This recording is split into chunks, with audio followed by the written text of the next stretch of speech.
There are a lot of things that keep me up at night as a legislator under a Justin Trudeau government. I've shared a lot of things with you, but what the Liberal government has just announced is probably... So Justin Trudeau just announced $595 million, so over $500 million, to quote, help Canada's media sector. Now listen to this. What this initiative is going to do is it's going to, quote, help trusted sources in the media based on criteria set by a panel of people selected by Justin Trudeau.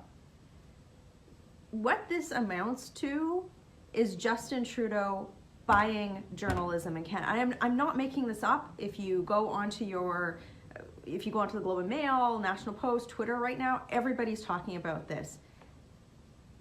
Justin Trudeau is bold-face buying journalism in Canada.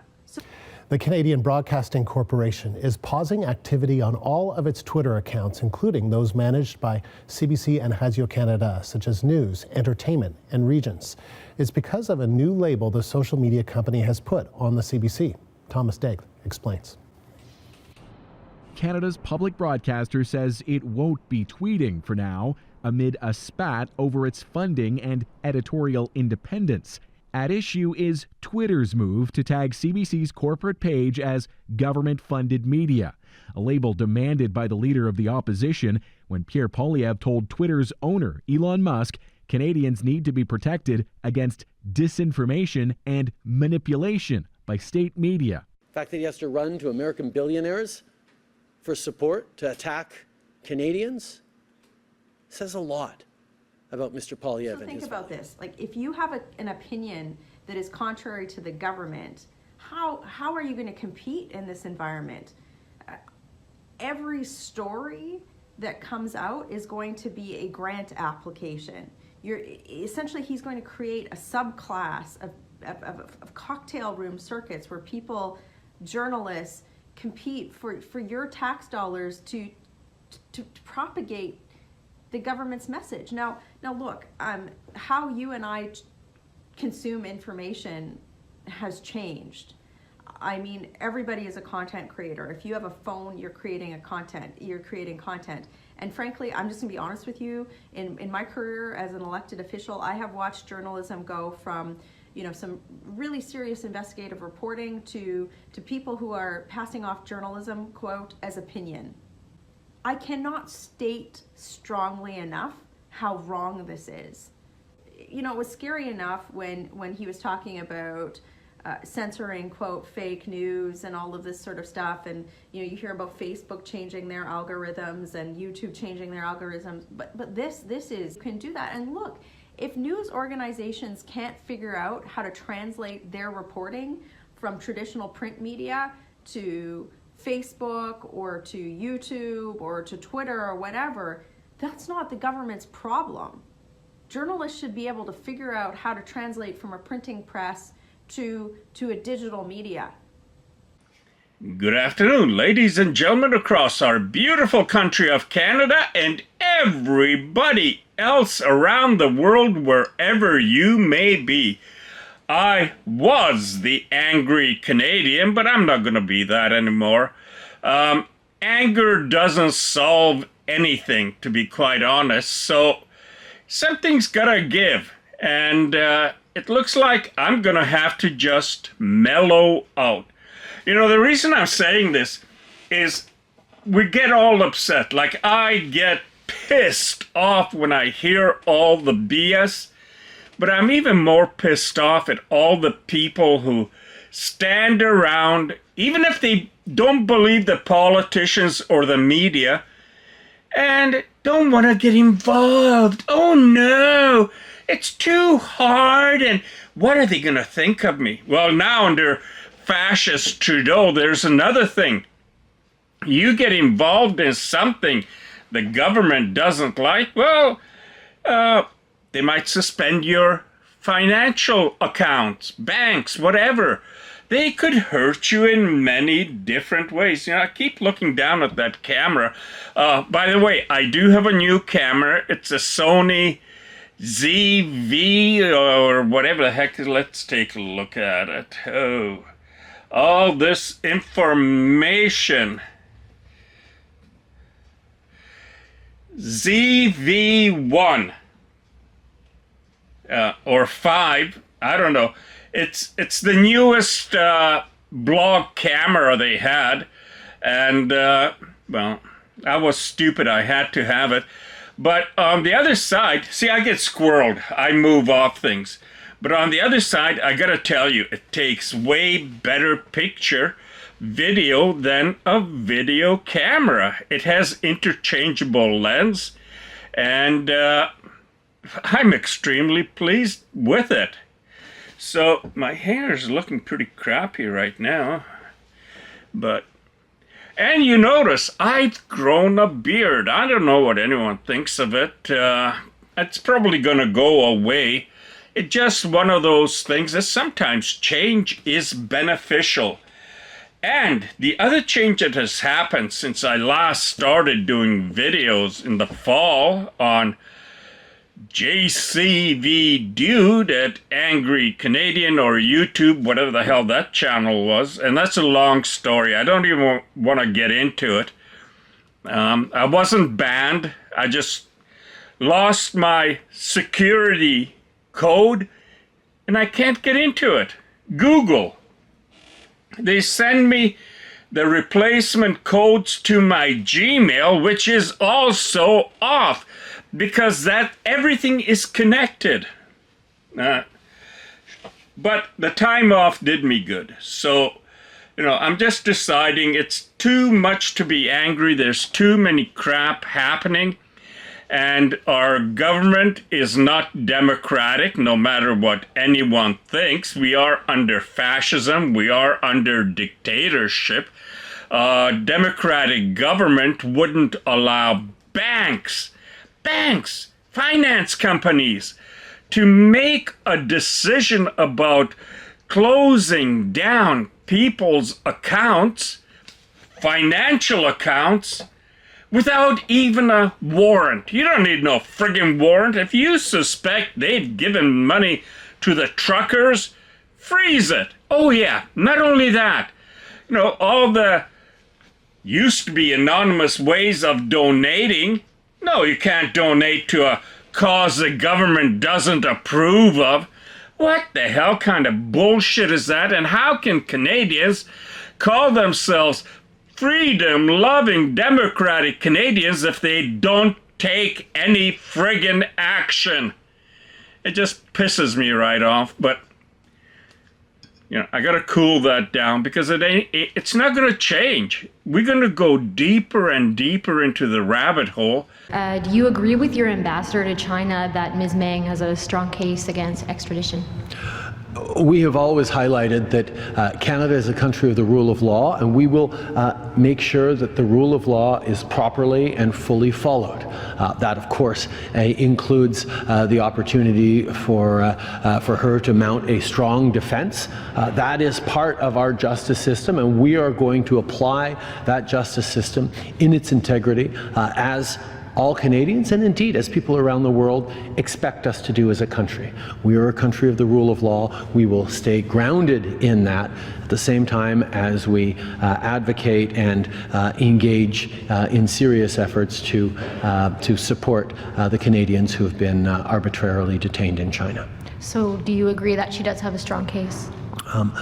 I think part of the strength of our justice system is people get to mount their own defense, and I know she will do that. We will ensure as a government and as a country that all the rules and the independence of our justice system is properly defended and properly supported.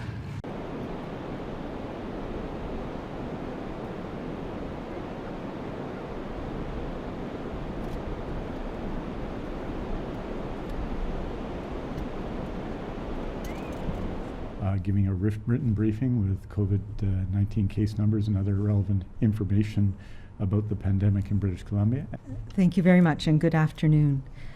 For today, For our COVID update, we have 738 new cases of COVID-19 to announce, 4 of which are epidemiologically linked, bringing our total number of cases in British Columbia to 29,086 people. That leaves us with 7,616 active cases, of whom 294 people are in hospital currently, 61 of whom are in critical care or ICU. Sadly, in the last day, we have an additional 13 people who have died from COVID-19 here in British Columbia, bringing our total number of people who have died to 371. Bon vendredi à tous, tout le monde. In Canada, just like in many other countries, COVID-19 cases are still rising. Yesterday, both British Columbia and Saskatchewan announced a record high of daily new cases. On Wednesday, Ontario reported their largest number of new COVID-19 related deaths in a single day since the beginning of the second wave. I can't stress this enough. This situation is serious, but winter is coming. I think it's important for all of us to try and follow the best health advice possible. I have over recent days taken to 20 masks at any time inside, including my one to 2 people when I'm actually speaking. This is an extra brave action, but it's an extra ownership that many of us are going to have to take on. We all need to do what we can to slow and stop the spread of COVID-19. Obviously, everyone's situation is different, contexts are different, but using our best judgment and making those little sacrifices so that we don't continue to see mounting losses and increased destructions from the spread of COVID-19. We've seen many of our allies in Europe have to go into severe lockdowns, imposed curfews. We've been able to avoid that in Canada so far right across the country because in general we have been acting quickly and because of what happens in there to provide support to individuals and businesses that allow public health authorities to go ahead and act quickly to prevent further spread.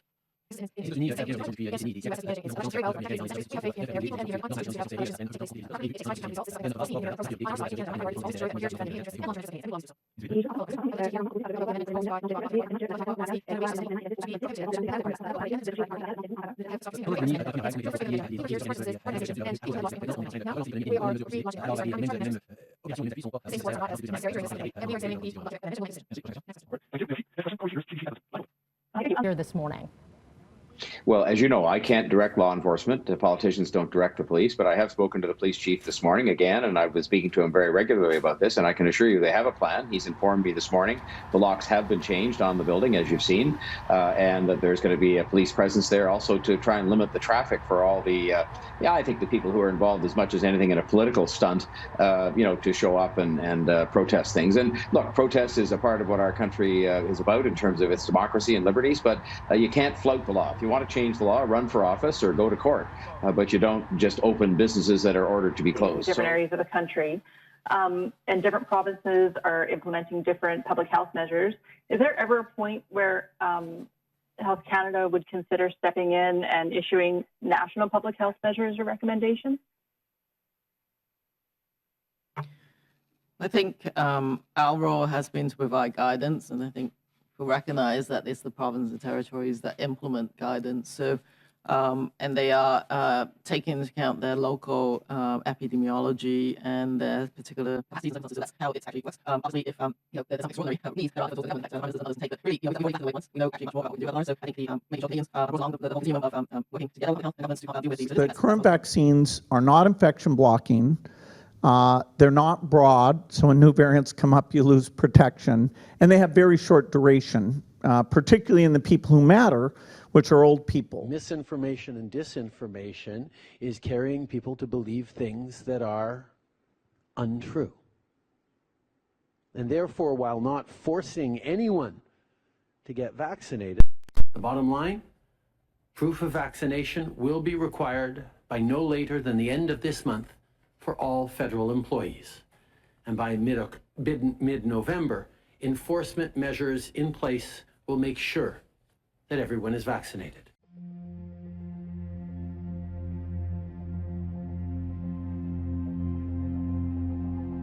When did you learn specifically about this information about Mr. Chong?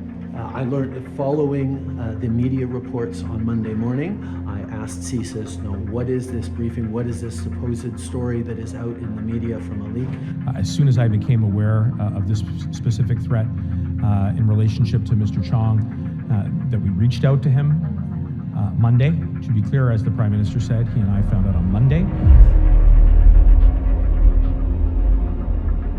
I manage the Prime Minister's office. I do, however, work very closely with the Privy Council office, and there's some extraordinary public servants in there, including one who reports directly to the Prime Minister, the National Security Intelligence Advisor.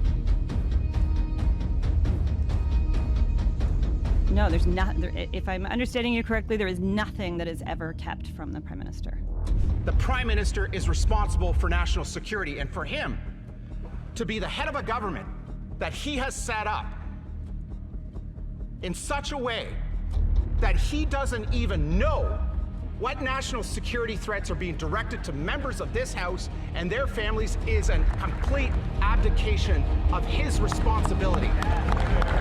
I'm here to announce that Jody Wilson-Raybould and Jane Philpott are no longer members of the caucus. Are no longer members of the Liberal caucus.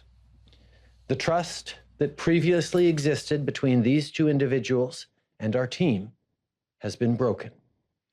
Whether it's taping conversations without consent or repeatedly expressing a lack of confidence in our government and in me personally as leader, it's become clear that Ms. Wilson-Raybould and Dr. Philpott can no longer remain part of our Liberal team.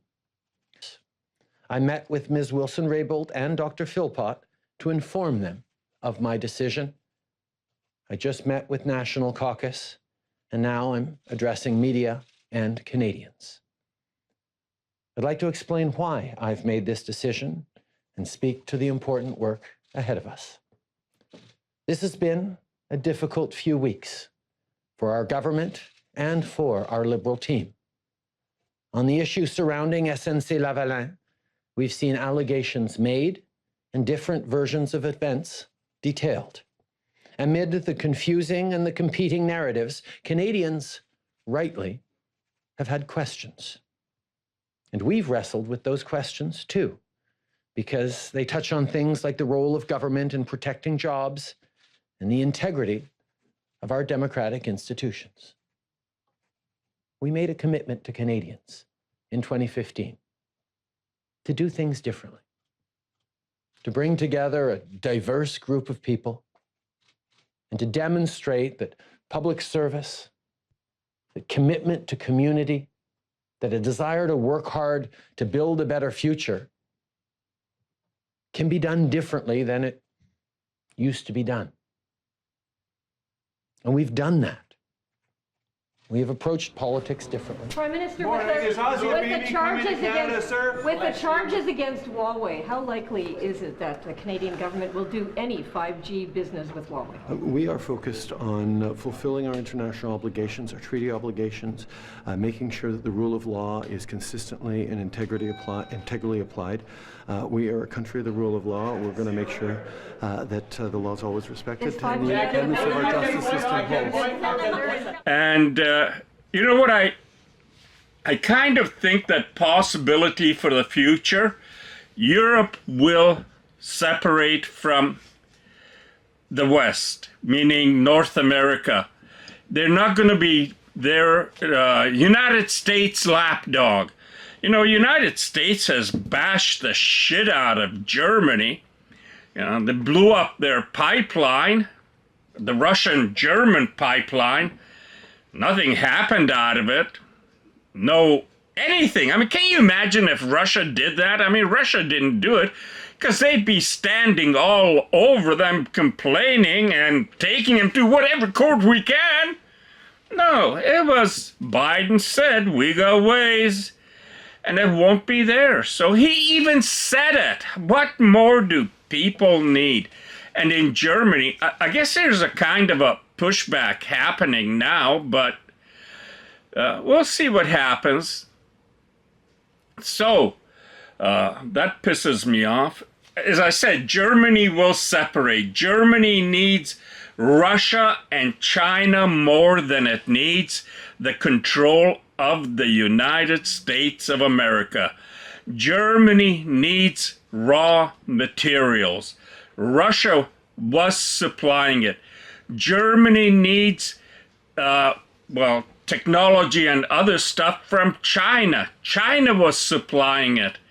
They can't just squeeze away from. I keep looking at my little viewfinder on the side and noticing my eyeballs are gone. But look into the lens. Look into the lens. Luke, I am your father. No, never mind. I get carried away because, you know, you got to make light of life. If you don't make light of it, it'll eat you up. And that's what happened to me, and it's happening to a lot of other people out there. As a matter of fact, in one of the episodes, Megyn Kelly was talking about that if you just dive into what's happening politically, globally, provincially, I mean, here in the province of British Columbia, there was a lot of talk about money laundering. Oh, huge problem. Billions are laundered.